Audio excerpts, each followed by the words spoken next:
In a quiet village tucked away between tall trees, there lived a little girl named Rosie.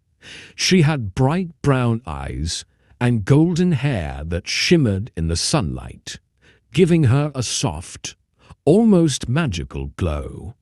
Rosie's life was full of happiness, laughter, and warmth.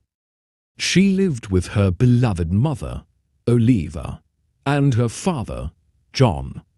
The three of them shared a home that was always filled with joy, the kind of joy only a family bound by love could experience.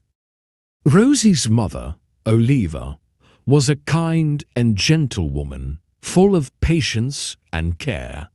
She would spend the afternoons teaching Lily how to tend to the garden, pick flowers, and bake cookies. Her father, John, was a hard-working man who loved his family deeply. He worked as a blacksmith, his strong hands shaping metal, but his most cherished work was taking care of his wife and daughter. To Rosie, it felt like nothing could go wrong. Life was perfect. But one winter morning, the world seemed to collapse. Olivia fell ill. At first, it seemed like a small cold, but as the days passed, it became clear that it was something far worse. Olivia's condition worsened, and no matter how much Rosie tried to comfort her mother, nothing seemed to help. She couldn't understand why her mother, who had always been so strong, was fading away. One cold, quiet night, Oliva passed away. Rosie was only 6 years old. The pain of losing her mother was unbearable, and her father, John, was heartbroken. He tried to keep going, but the weight of his grief made everything feel impossible. Rosie did her best to take care of him, making his meals and trying to keep him company. But despite her efforts, he withdrew into himself, locked in sorrow. Months passed, and John began to realize he couldn't carry the pain forever.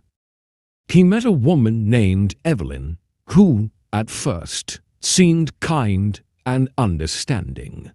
She listened to John's worries and soothed his heart.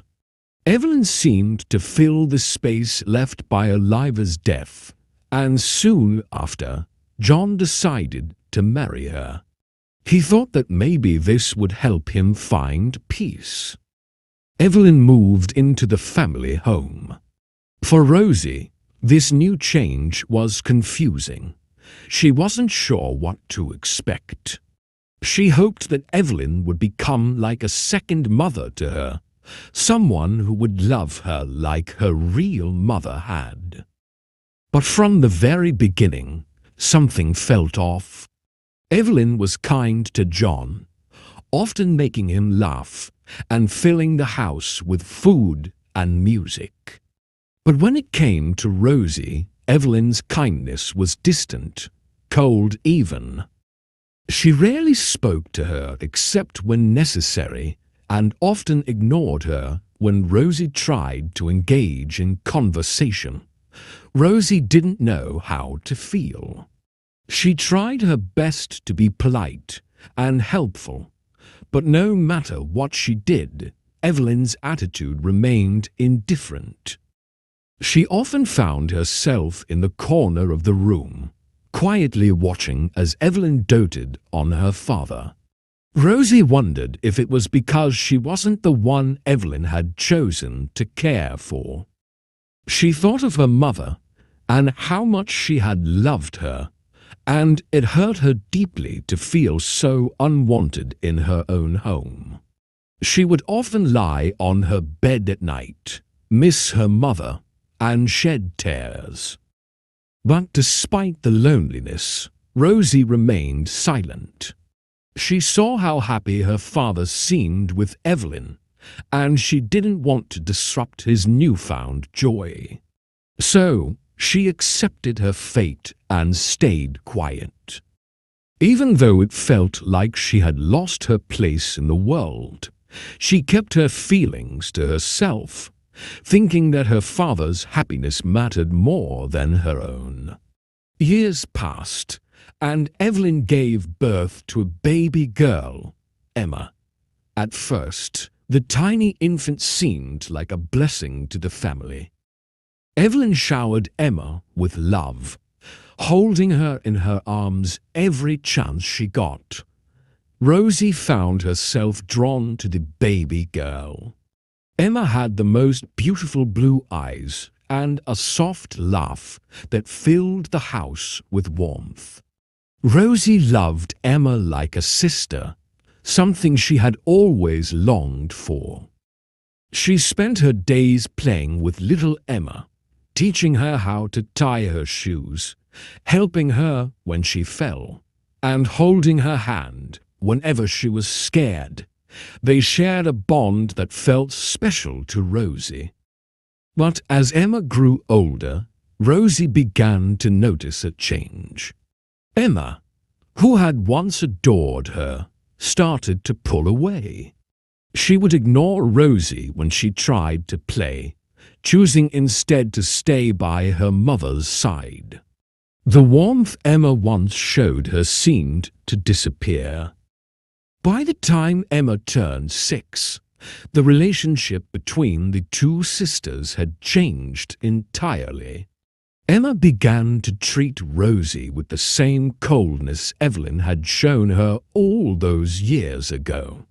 She ignored her, made fun of her, and acted like Rozi wasn't even there. Rozi, heartbroken, tried to understand, but no matter how hard she tried, Emma refused to change. She didn't know why this was happening, but it seemed like everyone she cared about was pushing her away. Rozi had grown into a young woman by now, but the emotional scars she carried from those early years still weighed heavily on her. Her father, John, still loved her, but there was always an invisible wall between them that neither of them could break. Rozi was now 18, and though she had dreams and hopes, she felt like she had no control over her life. She still lived with her father and stepmother, but it felt like she was living in a cage. Her stepmother and stepsister controlled her every decision, from what she wore to where she went. She had no voice in her own life. Then, one day, while working at a local store, Rozi met a young man named Mark. Mark was tall, handsome, and charming. He had a kind smile and a gentle way of speaking.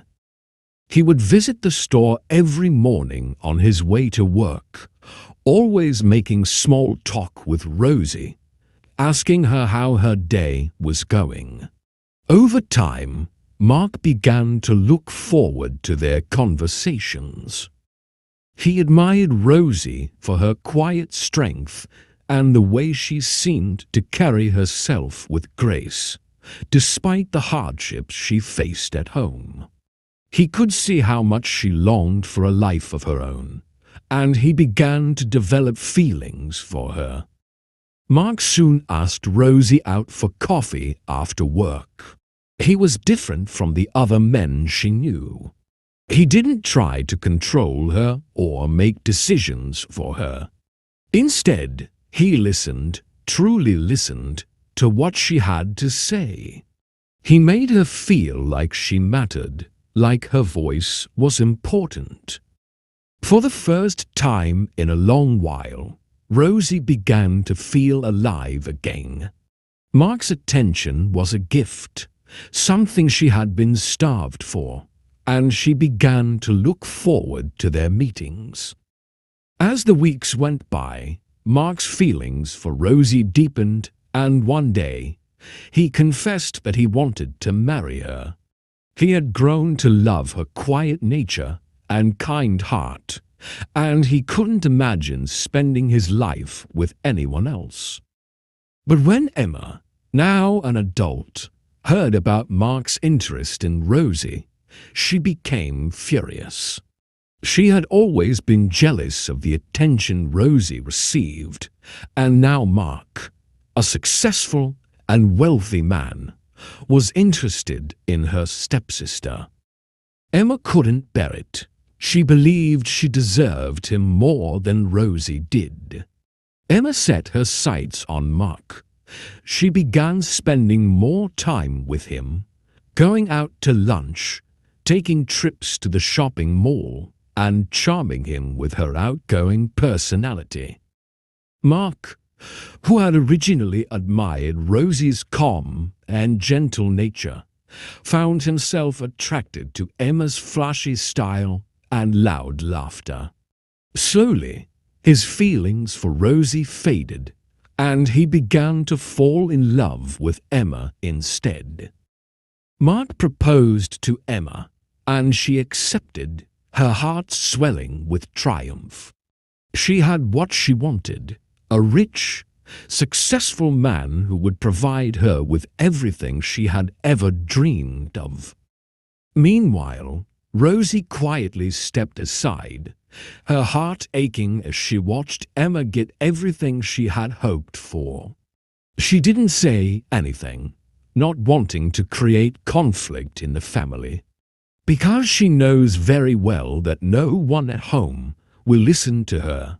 Her stepmother will only support Emma. But deep down, she felt betrayed and abandoned. Emma and Mark's wedding was a grand affair. The couple lived in a beautiful house, surrounded by luxury and wealth. But soon, Emma began to notice cracks in their perfect life. Mark's lavish lifestyle came with a dark secret. He was involved in illegal activities, running a drug operation that funded their extravagant way of life. Emma was terrified. She was pregnant and afraid for her child's future. She tried to talk to Mark, begging him to stop his dangerous business for the sake of their family. Emma tries to explain to her husband what will happen to her and her child if you ever get caught by the police. Have you ever thought about that? Along with you, both of our lives will be ruined, Emma said emotionally, but he refused. Mark was too addicted to the power and wealth his criminal life provided. He had become so accustomed to all these comforts that it was not enough for him to leave them all. But one day, their world came crashing down. The police raided their home, arrested Mark, and sentenced him 2 years in prison for his involvement in the drug trade. Emma was left alone, pregnant and destitute. She returned to her mother's home, carrying the weight of her choices and a deep sense of regret. In the meantime, Rosie's life had taken a different path. She had met a kind man named Peter, and together they built a life filled with love and happiness. Peter respected Rosie's independence and supported her every step of the way. They married in a small ceremony, surrounded by friends and family, and Rozi felt like she had finally found the happiness she had always dreamed of. However, Emma's life continued to spiral out of control. She found herself struggling to care for her newborn child, consumed by the weight of her mistakes. One day, after months of self-reflection, Emma finally realized the truth. She had been wrong to treat Rozi so poorly, and she regretted pushing her sister away. Gathering all her courage, Emma went to Rosie's house. She stood at the door, trembling, unsure of what to say. When Rosie opened the door, Emma's heart ached. She looked at her stepsister, the one she had hurt so much, and finally spoke. Emma entered the house and took a look at Rosie's house. Rosie's house was small, but Rosie had decorated it very beautifully. Everything in the house was a testament to Rosie's elegance. Rosie asked Emma to sit and sat down on the sofa in front of her. "Rosie," Emma said, her voice breaking, "I'm so sorry. I was jealous and I treated you terribly. I pushed you away, and now I regret it with all my heart. Can you forgive me?" Rosie stood in silence for a moment, her heart heavy with years of pain and heartache. She had been hurt by Emma's actions, but she also understood the pain Emma was going through. Slowly, Roscoe reached out and hugged her stepsister. "I forgive you, Emma," Rosie said softly. "We both made mistakes. But we're family, and family is all that matters." Seeing Emma crying reminded Rosie of her childhood days when she used to hug and love Emma when she was hurt like that. The two sisters stood there, hugging each other, and for the first time in years, the bond between them was healed. Emma cried in Rosie's arms, finally understanding the power of love and forgiveness. And so, the two sisters, once torn apart by jealousy and hurt, found their way back to each other. They built a new relationship based on trust and understanding, knowing that no matter what had happened in the past, they were family, and that was what mattered most.